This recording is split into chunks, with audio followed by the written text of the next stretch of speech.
Excluded from my sister's wedding, I went on vacation. When the wedding fell apart, my whole family frantically tried to reach me.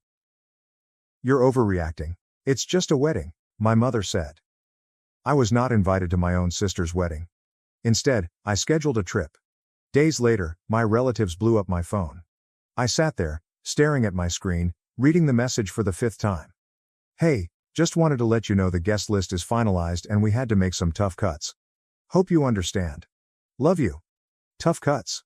Tough cuts. I wasn't some distant cousin. I wasn't an old family acquaintance whom they hadn't seen in years. I was her brother. And my sister, the same sister I had assisted through every crisis, heartbreak, and moment of self-doubt, had just cut me out as an afterthought.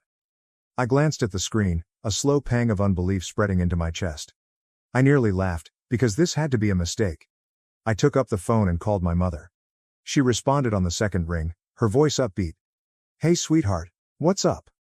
I didn't bother making small talk. "I just got a message from Emily. She says the guest list is finalized and I'm not on it." There was a pause. Just long enough to prove what I had previously suspected. "Oh honey," my mother sighed. She always used that voice to make me feel like I was being unreasonable. "It's just a wedding. Don't make a big deal out of this. Just a wedding." I felt a hot stinging coil in my stomach. "Are you serious?" I asked, my voice unusually calm. "Mom, I'm her brother. How am I not invited to my own sister's wedding?" She produced a tisk sound, as if I were a toddler having a tantrum. "It's not personal. They had to keep the guest list small and—" "Mom." I cut her off. "I just saw Emily's Instagram post. She invited 150 people." Silence. Then, a forced chuckle. "Well, you know how things are. Weddings are expensive. And maybe they assumed you wouldn't mind skipping this one." I felt like I had been hit in the stomach. "Wouldn't mind?" I asked. "Mom, I've been there for Emily through it all. I helped her relocate twice. When she lost her job, we covered half of her rent. And I was the one who helped her get over her last breakup. But now I'm not good enough to be there on her special day." "Oh, stop being dramatic," my mother remarked with a sigh. "It's just one day. You're overreacting." I laughed briefly and without humor. Overreacting, right? I could already predict how things would go. I would argue. My mother would shrug me off. Emily would certainly provide a half-hearted apologies later. I'd be expected to forgive and forget. Because that is what I have always done. Not this time. Something within me cracked. If I wasn't worthy of inclusion, then fine, I would not be. I hung up without saying anything and began browsing through my phone. If I wasn't planning to attend Emily's wedding, then I was going to be somewhere much nicer. I was going on a vacation. The more I thought about it, the angrier I became. I wasn't the type of guy who got upset over trivial matters. I had previously let a lot slide. Emily had repeatedly forgotten my birthday. She would only call me when she needed something. Our mother always wanted me to be the understanding one. Emily managed to get away with murder. But this was an entirely new level of disdain. I wasn't going to sit around moping while my sister and the rest of the family played happy little wedding without me. If I wasn't significant enough to be featured, then I wasn't significant enough to be present when they needed me. I grabbed my laptop and began looking up flights. If Emily could have the happiest day of her life, then I planned to enjoy the best week of my life. It took less than an hour to plan. I reserved all-inclusive accommodations at a 5-star resort in the Caribbean. Suite with an ocean view, spa services, and access to a private beach. I had always convinced myself that such a trip would be too pricey. Not this time. I wasn't just traveling for a holiday. I was making a statement. When the wedding weekend came around, I was already on a plane, enjoying champagne in first class. I made sure to upload a picture, legs extended out, drink in hand, with this caption. "Guess I got cut from the guest list, but I think I'll survive." The reactions were nearly immediate. Some of my cousins sent laughing emojis. My aunt, the only rational member in the family, commented, "Good for you. Should have taken me with you." But what's the best reaction? That came from my mother. She sent me 3 texts in a row. Mom asks, "Where are you?" My mom. "Are you seriously missing your sister's wedding over this?" Mother. "You're being petty." Petty? I wasn't even close to finishing. I responded with a photo of the beach, complete with white sand, crystal blue ocean, and a postcard perfect view. Then I shut off the phone. I wasn't about to let them guilt me. Not this time. For the first time in many years, I was not putting my family first. I was putting myself first. And it felt incredible. By the time I arrived in paradise, I had entirely eliminated any lingering remorse. The moment I walked out of the airport, the warm ocean breeze touched me, bearing the aroma of salt and tropical flowers. A private car was waiting to drive me to the resort. A stylish black SUV with chilled towels and bottled water in the backseat. Yeah. This was far better than a wedding. As we drove down the coast, I reflected on how right I had been to accomplish this. Back home, my family was presumably busy preparing for the big day. My mother was probably making excuses for why I wasn't present. My sister was laughing with her bridesmaids, not giving me a second thought. But I wasn't treated as an afterthought here. Here, I was the priority. My priority. The resort was something out of a fantasy. The lobby has enormous palm trees blooming within. A massive open-air architecture that allowed in the ocean wind. And the kind of service where you were greeted with a cocktail before you checked in. My room? Unreal. Floor-to-ceiling windows and a private balcony and the most gorgeous king-size bed I'd ever seen. I threw down my things, strolled out onto the balcony, and simply took it all in. Then, just to make matters worse, I took a picture of the scenery and shared it with this caption. When one door closes, another one opens, preferably to a beachside suite with unlimited margaritas. I knew it would find its way back to my family, and honestly, I hoped it did. Because for once, they could understand what it was like to be left out. And I was only getting started. The first full day of my trip was simply fantastic. I began the morning with room service, which included fluffy pancakes, fresh fruit, and coffee that was so wonderful it ruined every cup I'd ever tasted. Then I spent the entire day doing precisely what I wanted. No responsibilities. There's no family turmoil. Just me, the ocean, and a timetable focused only on my own enjoyment. By the afternoon, I was lounging on a sunbed by the infinity pool, martini in hand, watching the waves roll in. Every so often, I'd check at my phone, not to check in with my family. But look at the growing amount of responses to my vacation blogs. The comments were gold. Cousin Jake. Bro, where are you even? Aunt Lisa. Okay, now you're just showing off. An old college acquaintance says, dude, invite me next time. Finally, I received a notification that made me smirk. Emily saw your article. Oh, now she was paying attention. I could just imagine her reaction, sitting in the bridal room, sipping inexpensive champagne, scrolling through Instagram only to see me having my best life while she is anxious about her wedding. Good. I leaned back, took another sip of my beverage, and thought, enjoy your special day, sis. I hope it's all you wanted. However, when the sun began to set, something unusual occurred. My phone started to explode. Initially, I ignored it. I figured it was just more people reacting to my photos. But then I noticed these names. Mom. Emily. Cousin Jake. Even Uncle Rob. Call after call. Texts are coming in non-stop. I raised an eyebrow and eventually opened my phone. The first text I saw was from my mother. Mother. Call me, it's an emergency. Is there an emergency? Attending the wedding? I sighed, debating whether I really cared. Jake then sent another message. Jake's reaction. Dude, you are not going to believe what just happened. Oh, now I was curious. I sat up and scrolled through the texts. And I quickly understood that the universe had given me the nicest wedding gift I could have ever hoped for. Because as it turned out, Emily's beautiful wedding had gone up in flames. I scanned through a torrent of messages, my sneer grew with each one. Jake replied, Bro. You dodged a bullet. Mother. Call me right now. This is a family crisis. Emily, please. Where are you? I need you. I stretched out in my lounge chair. I took another drink of my cocktail, and continued scrolling. Then I discovered a message that made me laugh out loud. According to cousin Melissa, the groom simply walked out. I almost choked on my drink. Did the groom leave? Oh, this was better than I could have expected. Curiosity got the best of me, so I eventually texted Jake back. My response? What do you mean he left? Jake. Dude, during the reception, full meltdown. He and Emily had some huge fight and then he just walked out. Straight up left the venue. Jake, again. Oh, and then Uncle Rob and Dad got into a screaming match over who was ruining the family's reputation. Grandma cried.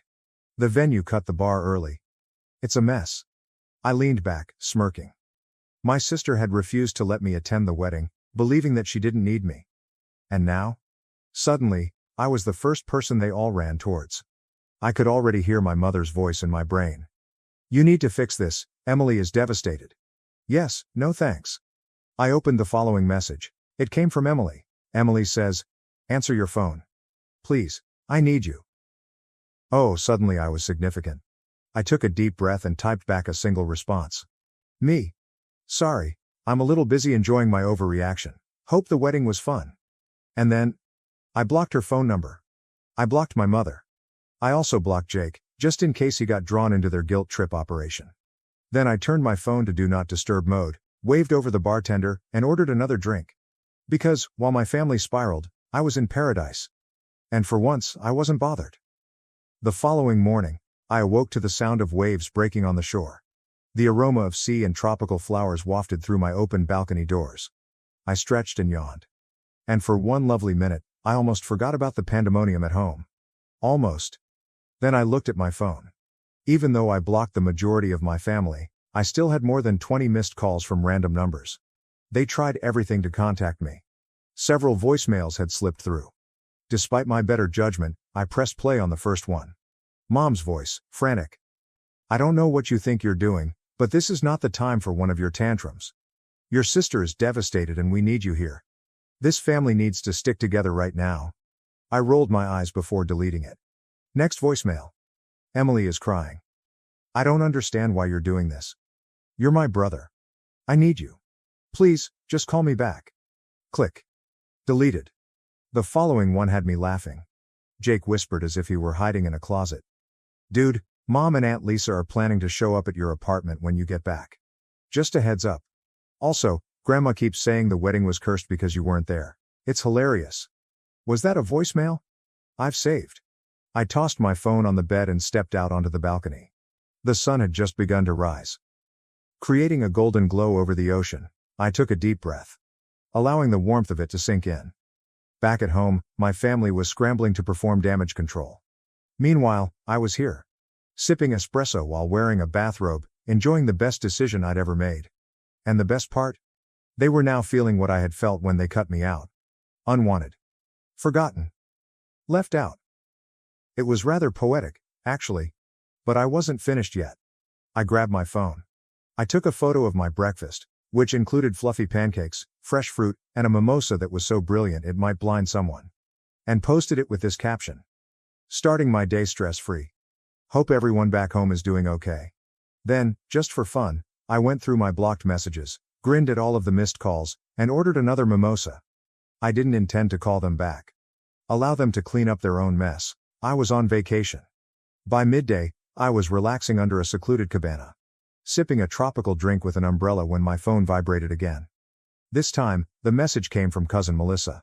Melissa. Okay, I know you're mad. And honestly, you deserve to be. But you have to hear what happened after the wedding. Call me. You're going to love this. I raised an eyebrow.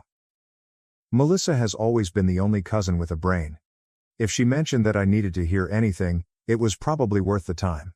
So, despite my better judgment, I called her. She answered the first ring. Oh my God, you're finally answering, she said, unable to contain her joy. Okay, are you sitting down? I gazed about in my shaded cabana, the vast ocean in front of me and the chilled beverage in my palm. Yeah, I think I'm in a good place for whatever this is. Melissa let out a breathless laugh. Okay, after the groom left, Emily had a complete meltdown. And I don't mean a few tears. I mean yelling, wailing, and throwing objects at the wedding party. I smirked. Sounds about right. Melissa continued, her voice brimming with enthusiasm. Everyone was attempting to calm her down. Mom overheard Aunt Lisa suggest that the disaster could have been avoided. If you'd been there? I blinked. Wait, what? Melissa giggled. Yes, she was saying that you've always been the one to mend problems when Emily spirals. That if you were present, you would have talked sense into the groom or handled everything like you normally do. I burst into laughter. So let me get this straight. The same family that barred me from the wedding is now blaming me for not being present to preserve it. Oh, it gets better, Melissa remarked. Mom told Lisa she was acting ridiculous. And then they started fighting, loudly. Then Grandma became involved, saying Emily brought this on herself, because she offended the cosmos by not inviting her brother. I almost choked on my drink. Melissa was cackling now. Grandma lectured Emily in front of everyone, stating, If you had treated your family better, you wouldn't be alone in your wedding dress right now. I leaned back smirking. Wow, that's beautiful. Oh, and then, Melissa said. Your mother attempted to contact the groom's family to resolve the situation? His mother just smiled and said, this is your issue now. I had to set down my drink before I spilled it from laughing so hard. So, I said, collecting my breath. Where does that leave Emily? Melissa sighed. Still weeping. Still blaming everyone except herself. Last I heard, she was trying to save the wedding with some sort of backup plan. But let's be honest, she's not going to recover from this. I shook my head grinning. You know what the best part is? What? I took a slow sip from my drink. I don't care. Melissa roared with laughter. Honestly, I don't blame you. I just thought you'd appreciate knowing that karma did its job. Oh, I love knowing that, I remarked, smirking. Thanks for the update, Melissa. No problem, she replied. Enjoy your trip, and for the record, you did the right thing. I hung up, more satisfied than I had been in years. They wanted a wedding without me. And now, thanks to their own selfishness, they had a disaster instead. I grabbed up my drink and raised it to the heavens. And I toasted to the best decision I've ever made. Then I turned off my phone and relaxed back in my cabana. Let the beach air sweep away the rest of my shame. For the remainder of the day, I didn't look at my phone. Instead, I scheduled a sunset cruise. Allow the warm breeze to wash over me, and had a 5-star meal by the seaside. My family was still picking up the pieces from Emily's wedding tragedy. I was enjoying the greatest steak I'd ever had. At some point, a notion occurred to me. Perhaps I should feel sorry for her. Then I remembered how she left me out without hesitation. Yes, no. I took a sip from my wine. I took one last shot of the view. And shared it with one caption. 0 regrets. Finally, with a contented smile, I turned off my phone again. Let them stew, I was done being their backup plan. The following morning, I awoke feeling lighter than I have in years. There is no guilt. There will be no tension. There were no last-minute family emergencies that became my job to solve. Just myself and the sound of waves. And an entire day of nothing but rest. I stretched, ordered room service, and, out of curiosity, I turned my phone back on. A big mistake. Within seconds, my notification surged. Mom said, "You need to stop acting like a child and call me." Emily's response. "I can't believe you're doing this to me. You are so selfish. Your mother. This isn't funny." Emily is heartbroken. "Do you even care?" Unknown number, possibly my aunt. "We need to fix this family before it's too late." I groaned and shook my head.